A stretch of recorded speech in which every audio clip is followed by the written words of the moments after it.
Pour terminer, je vous ferai la dictée d'un possible développement. Donc pour faire un développement, il ne faut pas oublier la mise en forme.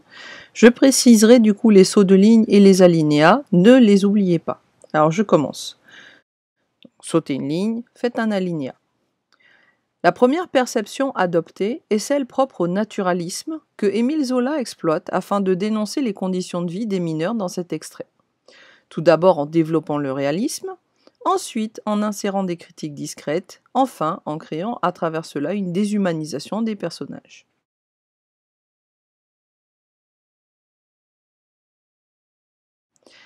À la ligne, alinéa. Le réalisme est saisissant dans ce texte car il est très développé.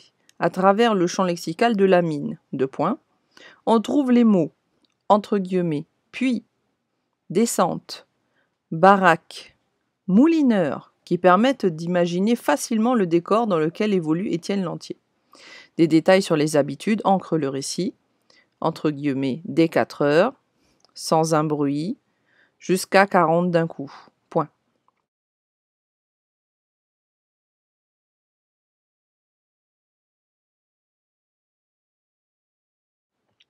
L'auteur ajoute même un niveau de langue familier avec des phrases non verbales dans le dialogue, entre guillemets, le premier à 320. Ah, quand ça casse. À la ligne alinéa. Cette description réaliste est une base pour la critique de l'auteur qui décrit volontairement des conditions de vie déplorables. Les mineurs sont pieds nus, en surnombre dans les ascenseurs, entre guillemets 40 d'un coup, debout trop tôt, entre guillemets dès 4 heures. Le mineur avec qui Étienne Lantier parle est somnolent et réagit peu alors que le protagoniste semble inquiet. À la ligne alinéa. Tout cela amène à une déshumanisation des mineurs. Ils ne sont plus des êtres pensants et doués d'émotions. Ils font plus penser à du bétail que l'on dirige vers un abattoir. Par exemple, on trouve des mots qui associent l'ascenseur à une cage avec des verrous. On trouve surtout des références aux hommes comme de la nourriture. Ils sont qualifiés de chargement de chair humaine, entre guillemets. Ils sont des bouchers pour le puits. Les humains perdent jusqu'à leurs émotions car on voit le mineur réagir de manière désinvolte face à la peur de mourir d'Étienne. Ah, si ça casse. À la ligne, alinéa. C'est ainsi que dans cet extrait, nous pouvons observer une description naturaliste typique, avec l'usage d'un vocabulaire riche et précis, adapté au milieu décrit qui permet un réalisme saisissant, mais qui cache une critique et un engagement pour améliorer les conditions de vie des mineurs. Déshumanisé par le texte, qu'il est réduit à des créatures qui serviront de nourriture à la mine transformée. Point. Nous passons à un nouvel axe, sautez une ligne et faites un alinéa. Il y a en effet ici un deuxième point de vue qui s'ajoute à celui de Zola. C'est celui du personnage principal, Étienne Lantier, qui a la particularité d'être un nouveau dans le métier de mineur.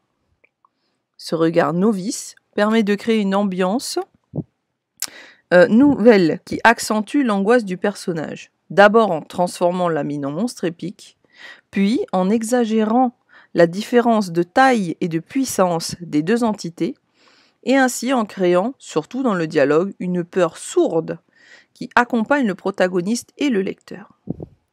À la ligne, alinéa. La description de la mine peut être qualifiée d'épique, car elle donne vie à travers une personnification filée au lieu dans lequel Étienne doit pénétrer.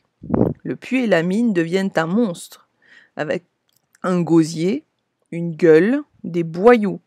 Ce dernier mot étant d'ailleurs le mot réellement utilisé pour qualifier les tunnels de la mine. Cette bête a aussi pour caractéristique d'être affamée et vorace, d'avaler les mineurs comme des bouchées de 20 ou 30, et d'apprécier cela car elle est qualifiée de gloutonne. Ainsi, la mine devient une créature effrayante de par sa monstruosité et son appétit. À la ligne, alinéa. Elle est aussi effrayante car elle est immense par rapport à Étienne Lantier. Ses boyaux sont qualifiés de géants. elle reçoit des mineurs par paquet de 20 ou 30, le narrateur qualifie cela de si facile. Il finit par affirmer qu'un peuple peut y entrer. Le mineur avec qui Lantier discute confirme cela en annonçant que la mine fait 544 mètres de profondeur. Le personnage prend conscience de la taille de la mine et le lecteur perçoit l'angoisse que cela provoque. À la ligne, alinéa. Cette description a pour but de montrer et d'accentuer la peur que Lantier vit. C'est sa première descente dans la mine, un endroit inconnu et sombre qu'il sait dangereux, mais sans connaître plus. Et il vit cette angoisse en observant la cage d'ascenseur qui descend.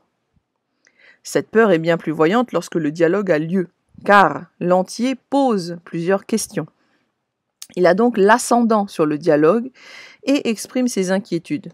Mais la réponse du mineur ne rassure pas le personnage, puisque l'homme aguerri réagit de manière amorphe au risque de mourir. Sa réponse, entre guillemets « ah, si ça casse », sous-entend qu'ils ne peuvent rien y faire. Et cette réponse s'accompagne de l'arrivée de la cage et finalement de la descente dans la mine, situation qui est montrée sans plus de cérémonie, comme un chargement de matériel rapide et répétitif, loin d'aider Lantier dans son besoin d'être rassuré. À la ligne, alinéa. On constate donc que Zola a non seulement transmis un cadre réaliste très détaillé, mais aussi une situation très subjective et épique, dans laquelle le personnage doit affronter ses peurs, personnifié en monstre géant qui avale des humains et qui finit par l'engloutir aussi.